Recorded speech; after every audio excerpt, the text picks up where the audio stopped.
اعوذ باللہ من الشیطان الرجیم بسم اللہ الرحمن الرحیم رب اشرح لی صدری ویسر لی امری واحلل عقدۃ من لسانی یفقہوا قولی ربی زدنی علما اللہم فقہنا فی الدین اللہم بارک لنا فی اوقاتنا اللہم بارک لنا فی علمنا اللہم بارک لنا فی عملنا آمین یا رب العالمین۔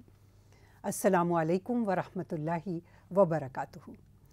ناظرین، آج ہم اپنی شخصیت کے ایک ایسے پہلو کے بارے میں بات چیت کریں گے جو ہماری شخصیت کو عیبدار بنا دیتا ہے اور ہم اس عیب کو نکالنے کی کوشش کریں گے، اور یہ ہے بخل۔ بخل کا کیا مطلب ہے؟ بخل کا مطلب ہوتا ہے کنجوسی یا خود غرضی یا صرف اپنا ہی اپنا سوچنا کہ بس مجھے ہر چیز مل جائے، میرے پاس سارا مال جمع رہے، صرف اپنی فیملی کا سوچنا، اس سے آگے بڑھ کر کسی کا نہ سوچنا۔ تو آئیے ہم دیکھتے ہیں کہ بخل در حقیقت کیا ہوتا ہے، اس کے نقصانات کیا ہیں اور بخل نہ کرنے کی اہمیت کیا ہے۔ بخل کو قرآن پاک میں شح کہا گیا ہے۔ بخل کا مطلب ہمیں اب واضح ہو گیا، اور اس کا مطلب اور زیادہ واضح اس طرح ہو سکتا ہے اگر ہم اس کا الٹ دیکھیں۔ بخل کا الٹ کہلاتا ہے سخاوت، یعنی سخاوت ایک پسندیدہ فعل ہے۔ سخی ہونا، دل کا سخی ہونا، لوگوں کے لیے اپنے دل کو کھول دینا، جو کچھ ہمارے پاس ہے لوگوں کے ساتھ شیئر کرنا، مل جل کے رہنا، اس کو کہتے ہیں سخاوت۔ تو آئیے دیکھتے ہیں کہ کائنات میں کیا ساری چیزیں بخل کے اوپر بنی ہیں یا سخاوت کے اوپر۔ سورج کیا کرتا ہے؟ سورج ہمیں روشنی دے رہا ہے، حدت دے رہا ہے۔ بارش ہمیں پانی دے رہی ہے، تازگی دے رہی ہے۔ چاند ہمیں کیا دے رہا ہے؟ چاند رات کے وقت خوبصورت نظارہ پیش کرتا ہے، ہمیں روشنی اندھیرے میں دے رہا ہے، اور ساتھ ساتھ ہمارے اسلامی مہینے بھی ہمیں بتاتا ہے کہ کب رمضان شروع ہوا، کب عید شروع ہوئی، رمضان کب ختم ہوا، یہ سارے کام کر رہے ہیں۔ اب ذرا سا اس کا الٹ سوچئے، اگر کسی دن سورج کہے کہ میں تو آج نہیں نکلوں گا، میں تو آج کسی کو کوئی فائدہ نہیں پہنچاؤں گا، یا اگر آپ زمین کے اندر بیج بوئیں اور زمین سارے آپ کے بیج کھا جائے کہ میں تو کوئی پودا نہیں نکالتی، خود ہی سب کھا کے بیٹھ جائے، یا اگر پھلدار درخت جس پہ پھل لٹکے ہیں اور ہم پھل توڑنے جائیں اور درخت اور اونچا ہو جائے، میں تو نہیں دیتا اپنے پھل، اور ہم اور اونچے ہونے کی کوشش کریں وہ اور اونچا ہو جائے، تو ایسی چیزوں کا فائدہ کیا؟ پھر ایسی چیزوں کا کوئی فائدہ نہیں، ان کی تخلیق کا کوئی فائدہ نہیں۔ یہ باتیں ہمیں بہت آسانی سے سمجھ میں آ رہی ہیں، لیکن جب ہم اپنی ذات کو دیکھتے ہیں تو ہمیں یہ سوچنا چاہیے کہ میری ذات سے کس کو کیا فائدہ پہنچ رہا ہے۔ ایسا تو نہیں کہ میں صرف 24 گھنٹے اپنے ہی بارے میں سوچ رہی ہوں، مجھے کیا پسند ہے کیا ناپسند ہے، میں اپنے لیے کیا اکٹھا کر لوں، اپنی فیملی کے لیے، بس یہیں تک میری سوچ محدود رہ جائے، اس سے آگے بڑھ کے میں کسی کے بارے میں نہ سوچوں۔ اگر میں ایسا کروں گی تو میں نے تخلیق کا مقصد پورا نہیں کیا، یعنی کائنات میں ہر چیز جو اللہ تعالیٰ نے تخلیق دی ہے وہ سب دینے کی بنیاد پہ بنی ہے۔ ہر چیز کسی نہ کسی طریقے سے، کسی نہ کسی شکل میں انسان کو فائدہ پہنچا رہی ہے، اور انسان کا بھی کام یہی ہے کہ وہ بھی دوسروں کو فائدہ دینے والا بنے۔ رسول اللہ صلی اللہ علیہ وسلم نے فرمایا، اور یہ دارقطنی کی حسن حدیث ہے، کہ انسانوں میں بہترین وہ ہے جو سب سے زیادہ اوروں کے لیے فائدہ مند ہو۔ جابر رضی اللہ عنہ نے کہا، ان سے نقل ہے کہ رسول اللہ صلی اللہ علیہ وسلم نے فرمایا کہ مومن دوستی کرنے والا، اور اس سے دوستی کی جاتی ہے، کیونکہ ایسے شخص میں کوئی بھلائی نہیں جو کہ نہ دوسروں سے دوستی کرے نہ کوئی اس سے دوستی کرے، اور انسانوں میں سب سے بہترین وہ ہیں جو لوگوں کو فائدہ سب سے زیادہ پہنچائیں۔ اسی طریقے سے ہم قرآن پاک میں جب دیکھتے ہیں سورہ الرعد آیت نمبر 17 میں، تو اللہ تعالیٰ فرماتے ہیں کہ اللہ نے آسمان سے پانی اتارا، اور پھر یہ پانی بہا، یعنی مختلف طرح کے دریاؤں میں اور ایسے پانی کے ذخیروں میں یہ بہنے لگا۔ ہر دریا نے اپنی استطاعت کے مطابق اس پانی کو لیا، اور پھر جب پانی بہتا گیا تو اس کے اوپر کیا آ جاتا ہے؟ اس کے اوپر ایک جھاگ سا آ جاتا ہے جس میں گندگی بھی ہوتی ہے، اور اسی طرح کا ایک جھاگ اس چیز میں بھی نکلتا ہے جو لوگ آگ کے اوپر تپا کے اور اس سے زیورات بناتے ہیں، اور یہ جو گندگی والا جھاگ ہے یہ بہہ جاتا ہے، لیکن جو چیز لوگوں کو فائدہ دینے والی ہے وہ نیچے بیٹھ جاتی ہے، جو وہ نیچے بیٹھی ہوئی ہوتی ہے زمین میں۔ اس طرح سے اللہ مثالیں دے کر ہمیں بات سمجھاتا ہے، یعنی جو انسان جھاگ کی طرح ہوتے ہیں جو اوروں کو فائدہ نہیں پہنچاتے تو پھر وہ بہہ جاتے ہیں، نہ لوگ انہیں یاد رکھتے ہیں، ان کے زندگی میں بھی کسی کو ان سے کوئی دلچسپی نہیں، لوگ ان کو اتنا پسند بھی نہیں کرتے، اور جس سے لوگوں کو فائدہ ملتا ہے پھر لوگ اس کی طرف کھنچتے ہیں، اس سے پیار بھی کرتے ہیں، اور وہ جب اس دنیا سے چلا بھی جائے اس کی وہی خوبیاں وہ یاد بھی کرتے رہتے ہیں۔ تو اللہ تعالیٰ فرماتے ہیں کہ یہ جو چیزیں فائدہ دیتی ہیں پھر وہ ٹھہر جاتی ہیں، پھر وہ رہ جاتی ہیں دنیا میں۔ تو اس سے ہمیں کیا پتہ چلا کہ سخاوت کامیابی کی کنجی ہے، یعنی ہم سب کو دینے والا بننا چاہیے، ہر وقت لینے والا نہیں بننا چاہیے، بلکہ یہ دیکھنا چاہیے کہ میری ذات سے میں کسی کو کیا فائدہ پہنچا سکتی ہوں۔ اور ہم جب بھی بات کرتے ہیں سخاوت کی، ہمیشہ ذہن میں کیا بات آتی ہے؟ دولت، کہ ہمارے پاس کچھ ہوگا تو ہم دیں گے۔ نہیں، سخاوت صرف دولت سے نہیں ہوتی ہے، بلکہ اللہ سبحانہ وتعالیٰ نے فرمایا وَمِمَّا رَزَقْنَاهُمْ يُنْفِقُونَ، سورۃ البقرہ آیت نمبر 3، مما رزقناہم، جو کچھ رزق ہم نے ان کو دیا ہے وہ اس میں سے خرچ کرتے ہیں۔ اب رزق سے مراد کیا ہے؟ رزق سے مراد صرف پیسہ نہیں ہے، پیسہ بھی شامل ہے، لیکن ہمارا وقت، ہماری صلاحیتیں، ہمارا علم، اور اس کے علاوہ بھی جو کچھ ہم کسی کے کام آ سکیں، یہ سب اس میں رزق میں شامل ہے۔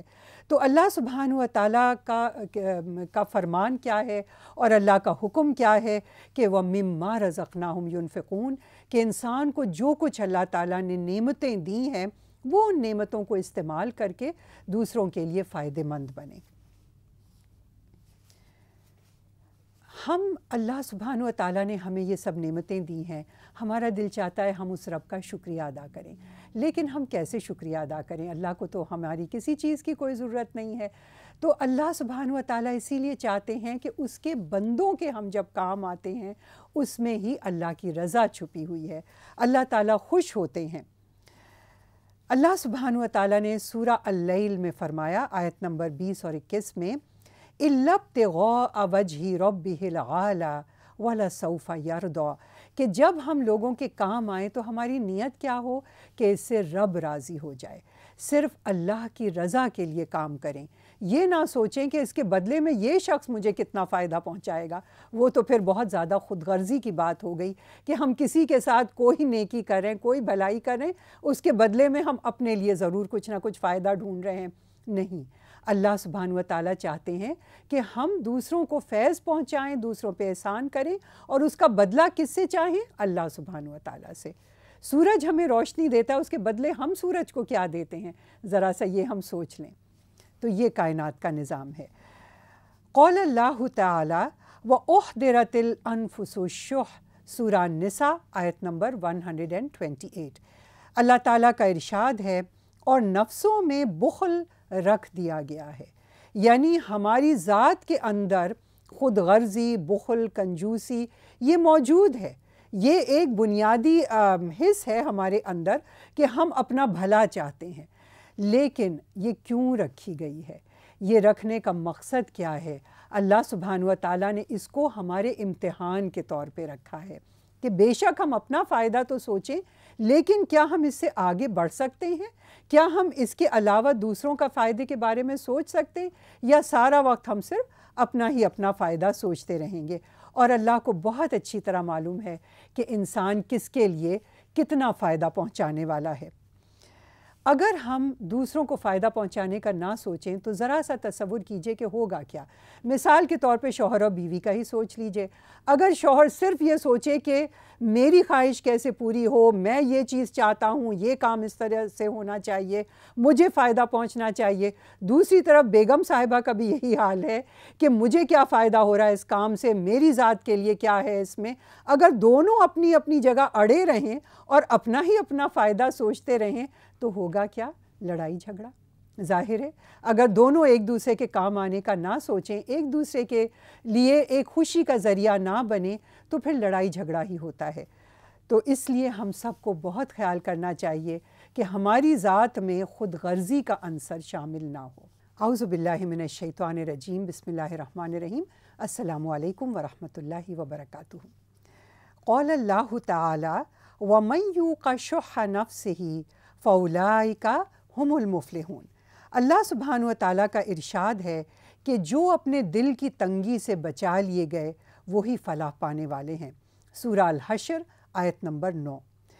اس میں اللہ سبحانہ و تعالیٰ نے دیکھیے پہلے ہمیں یہ بتا دیا کہ شح عربی میں اس کو تنگ دلی کو شح کہا جاتا ہے۔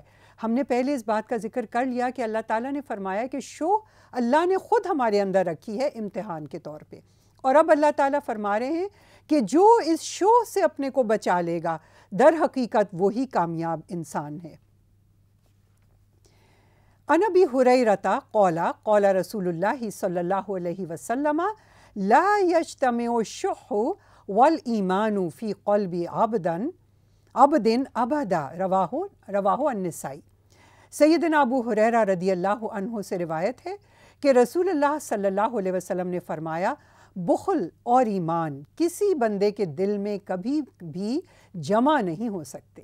یعنی اگر ایمان ہے دل میں تو یہ ہو نہیں سکتا ہے کہ وہ صرف اپنے بارے میں سوچے، صرف وہ خود غرضی کا مظاہرہ کرے، اس کو دوسروں کی کوئی پرواہ نہ ہو، وہ صرف اپنی بات کو اہمیت دے، جو کچھ وہ چاہتا ہے بس وہی اس کے لیے اہم ہو، دوسرے کو میں اس کو کوئی دلچسپی نہیں۔ مثال کے طور پہ کوئی دعوت میں ہم جا کے بیٹھیں اور ہم یہ چاہیں کہ دوسرے میرے پاس آئیں اور مجھ سے ملیں، ہم اٹھ کے کسی کے پاس نہ جائیں، تو یہی خود غرضی ہے۔ یعنی ہم اپنے کو سمجھیں کہ ہم بہت بڑی چیز ہیں اور میں ہی اہم ہوں، دوسرے سب غیر اہم ہیں، اس لیے اسی کو شوق کہتے ہیں۔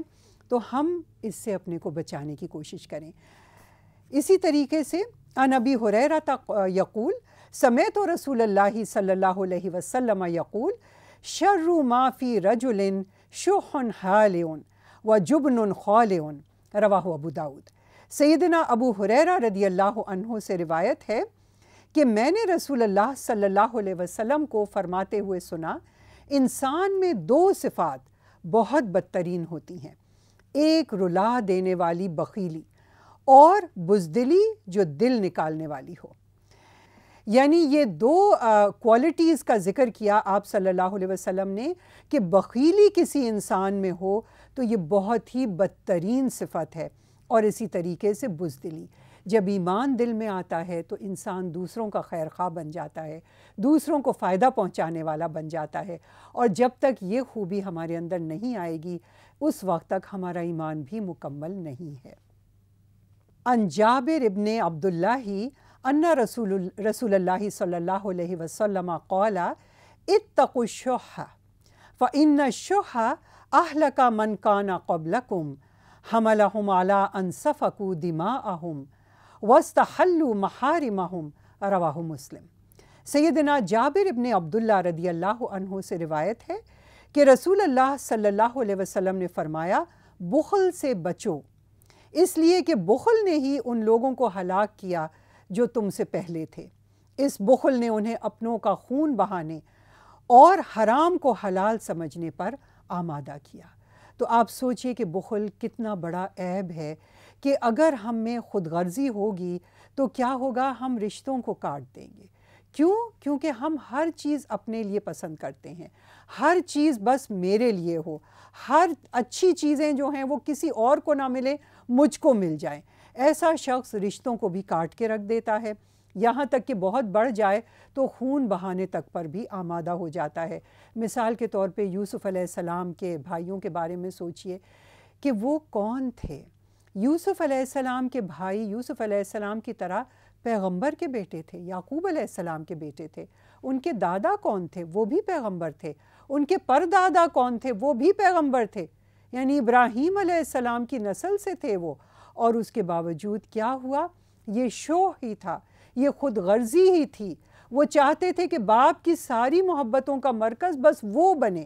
کیوں یوسف علیہ السلام سے باپ اتنی زیادہ محبت کرتے ہیں کہ اس نے اس شوق نے ان کو کس بات پہ مجبور کیا کہ وہ اپنے بھائی کو لے گئے اور اس کو کنویں میں دھکیل دیا۔ پہلے تو وہ اس کا خون بہانا ہی چاہتے تھے، لیکن بالآخر اس پہ طے ہوا کہ ان کو ایک اندھے کنویں میں پھینک دیا جائے گا۔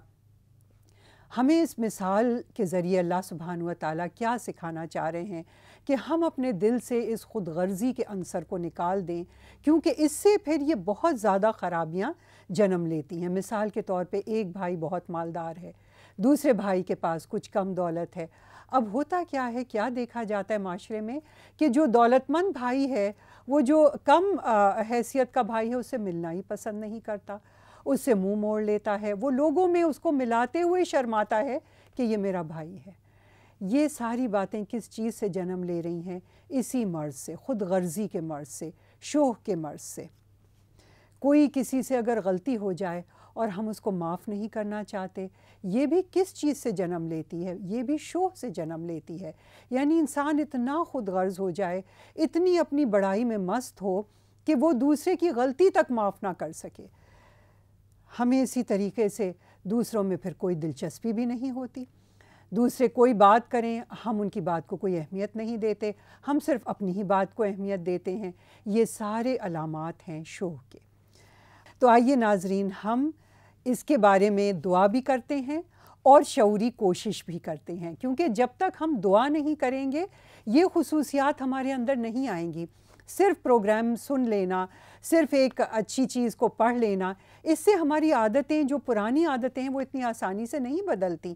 ہم سب کو اول تو اپنے اندر دیکھنا ہوگا کہ مجھ میں کیا کیا کمی ہے، میرے اخلاق میں کہاں کہاں برائیاں ہیں، اور پھر ہمیں اس کو بہتر بنانے کی کوشش کرنی ہوگی۔